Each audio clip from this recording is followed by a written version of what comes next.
It started in a quiet valley nestled between the mountains of southern Peru, the kind of place where clouds move slowly and time seems to forget to tick. In that valley lived a boy named Tomas. Tomas was no ordinary boy. He didn't have video games or Wi-Fi. He had boots caked with mud, hands scratched by branches, and eyes that mirrored the earth. His best friend? A baby llama named Esperanza. She had been born during the coldest week of the year, and her mother didn't survive.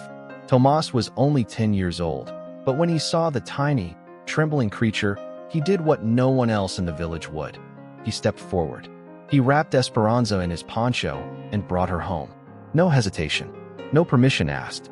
He fed her with a baby bottle filled with warm milk and sugar water. He slept beside her at night, wrapped in a blanket so she wouldn't shiver alone. And slowly, she grew, awkward, long-legged, with fluffy ears and eyes like wet stones. Wherever Tomas went, she followed. To school, to the river, even to the chapel. People laughed. The boy and his llama, they said, like something from a fairy tale. But for Tomas, Esperanza wasn't just a pet. She was a sister, a secret, a reason to smile on days when there was no food on the table. She was there when his mother passed. She was there when his father left for work in the city and never came back. She was family. Years passed. Tomas grew taller, stronger. His voice deepened. But Esperanza stayed the same, gentle, curious, and full of love. Her fur turned from soft gray to snow white, and her steps slowed a bit with age. Still, every morning, she waited at the door for Tomas to finish breakfast. They would walk together, sometimes in silence, sometimes with Tomas humming the songs his mother used to sing. But poverty is a thief, and when it comes, it takes without asking. One winter, Tomas's grandfather fell ill. Medicines were expensive. The local doctor offered herbs, but nothing helped. One day, Tomas returned home to find Esperanza gone. "Where is she?" he asked, panic rising in his throat. His grandfather looked away. "I sold her," he said quietly. "We needed the money."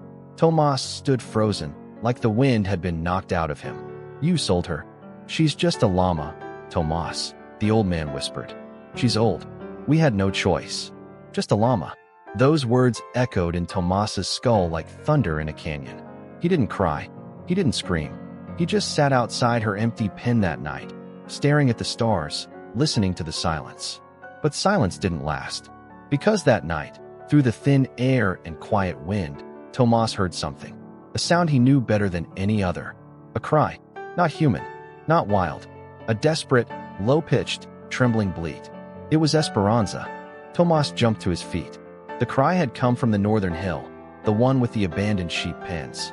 He didn't think. He just ran. Through fields of frost-bitten grass, over crumbling stone fences, past the sleeping houses of neighbors who wouldn't understand. His breath came in sharp bursts. His heart pounded like a drum. And then he saw her, tied to a wooden post, alone in the cold. Her legs were trembling, her eyes wide and wet. Esperanza. Tomas didn't speak. He simply walked toward her, slow and steady. She bleated again, softer this time. Recognition flashed in her eyes. He untied the rope. His fingers were numb, but he worked quickly, whispering apologies with every knot he loosened. "I'm sorry. I didn't know. I never would have let them." When the rope fell away, Esperanza didn't bolt. She leaned into him, pressing her head against his chest like she used to when she was a baby. For a moment, time stopped again. But then a light came on in the nearby shack. A man's voice barked from inside. "Who's out there?"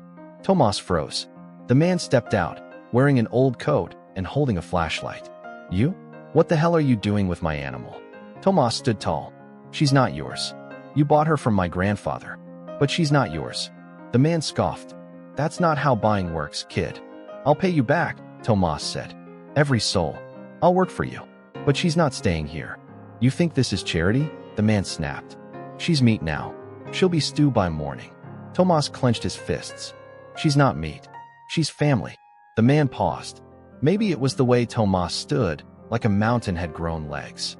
Maybe it was the llama, who stepped between them, still trembling but brave. Something shifted. The man spat to the side. "Get her out of here. And don't come back." Tomas didn't wait. He placed his poncho over Esperanza's back and led her away, slowly, carefully, back down the hill. Each step felt like a heartbeat, each breath a prayer. When they reached home, his grandfather was waiting at the door, hunched and coughing. "You went after her," he said, almost surprised. Tomas nodded. "She cried for me." The old man looked away. Shame, regret, maybe something deeper. "I was wrong," he whispered. Tomas didn't reply. He helped Esperanza back into her pen, gave her warm water, sat beside her until sunrise. Morning came with golden light slicing through the clouds. The village stirred. Roosters crowed. Children ran. But something had changed. News spread fast in small places. By noon, everyone had heard. The boy chased down his llama, brought her home in the dead of night, faced a butcher, spoke like a man. Some mocked, others admired, but most they just watched. Quiet, respectful. Tomas didn't care. He and Esperanza had each other again. That was enough. But fate wasn't done yet. A few weeks passed. Esperanza was safe, but she wasn't the same. She had grown quieter. Her steps were slower. Sometimes, she just stood in the field staring at the hills, as if waiting for something, or someone. Tomas noticed. He fed her the best greens, sang to her like old times. But deep down, he knew something in her had cracked. He asked the village vet to come check on her. "She's aging," the woman said. "And trauma, it stays in the bones." "Will she recover?" Tomas asked. The vet didn't answer, just placed a hand on Esperanza's back and looked away. That night, Tomas lay awake on the floor beside her pen, blanket pulled up to his chin, staring at the stars through the open roof. "She was my whole world," he whispered into the dark. One morning, the village school hosted a special visitor, a journalist from the capital. She was there to interview students about rural life. When she reached Tomas, she asked the usual questions: chores, school, dreams. Then she asked, "Do you have a pet?" Tomas hesitated, then nodded. "She's more than a pet. Can I meet her?" the woman asked, smiling. He took her up the hill, showed her the little wooden pin, the scratched-up bucket, the pile of blankets, and then Esperanza. The journalist's smile faded. She bent down, gently petting the llama's nose. "She's beautiful," she said. "And old." Tomas nodded. The woman took photos, asked questions, listened carefully. 2 weeks later, an article appeared online titled, "The Boy Who Followed a Cry Through the Dark."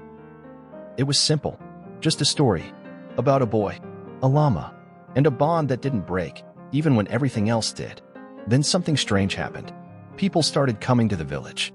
First, a group of students from the city, then a retired soldier, then a mother and daughter with a bouquet of wildflowers. They came with cameras, notebooks, donations. One woman brought a bag of alfalfa. "I read about her," she said. "I cried. I had to come." Tomas didn't know what to say. The mayor noticed, offered to help build a better shelter, a vet clinic, even a small pasture where Esperanza could roam freely. The village, once quiet and forgotten, began to feel alive. And in the middle of it all, a llama with soft white fur and a boy with quiet eyes. Esperanza began to walk with more energy. She lifted her head more often. Her eyes sparkled again. Tomas watched her closely. One day, he whispered, "You brought them here, didn't you?" She blinked, as if to say, "Of course I did." And then something happened that changed everything. One of the visitors was a filmmaker from Spain. He had read the article on a plane, came all the way just to meet them. "I want to tell your story," he said. "Not just with words, with light, with music, with film." Tomas didn't understand at first, but he agreed. They filmed for 3 weeks.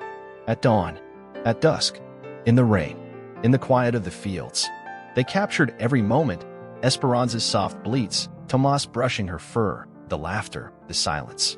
And when the short film was finished, it was shown in Madrid, then in Buenos Aires, then in Los Angeles. It won awards. It made people cry. But most of all, it reminded them that love isn't always loud or human or perfect. Sometimes it walks on 4 legs. Sometimes it cries out in the middle of the night. And sometimes, just sometimes, it waits for you to listen. Months passed. Tomas had grown taller, his voice deeper, his hands stronger. But every evening, he still sat beside Esperanza, brushing her fur, telling her about the visitors, the letters they received, the people who cried watching their film. And she listened, always. But time, as it always does, continued to move. And one morning, Esperanza didn't rise. She was breathing, but slowly, quietly. Tomas sat with her for hours, his hands on her neck, his head leaning against hers. He didn't cry. Not yet. The vet came. She examined Esperanza gently, like handling an old, sacred book. "She's fading," she said softly. "Her body's tired. But she's not in pain." Tomas nodded. "She's earned her rest." That night, he stayed with her under the stars. No pen, no blanket, just earth and sky and love. He whispered stories into her ear, of when she was a baby, of the river, of the chapel, of the night she cried, and he heard. And just before dawn, she took her last breath. Peaceful, quiet, gone. The village held a funeral, not because they were asked to, but because they felt it was right. Children brought flowers. Old women hummed lullabies. The mayor read a poem. And Tomas, he stood tall beside her resting place, holding her halter in his hands. She wasn't just a llama, he said. She was the first one who stayed. Silence, tears, and then applause. It started with one person, then another, until the whole village stood clapping, not in celebration, but in gratitude, for a life that had touched theirs, for a boy who had shown them what loyalty looked like. A year passed. The pasture was now a sanctuary, not just for animals, but for people who had lost something, or someone. They came from all over, Argentina, Chile, Spain, even the US. They came to see where it happened, where a boy listened to a cry in the night, where an old llama reminded the world that love remembers, where pain didn't win, and where kindness lived. Tomas worked there now, training younger kids to care for animals, telling stories under the sunset sky. And every evening, just before dark, he walked to a quiet spot under a tall tree. There, a simple wooden plaque read, "Esperanza." She waited. He listened. He'd sit, sometimes in silence, sometimes humming his mother's lullabies. And though the field was quiet and the wind was soft, sometimes, just sometimes, he thought he heard her. Not crying, just breathing, still with him, always.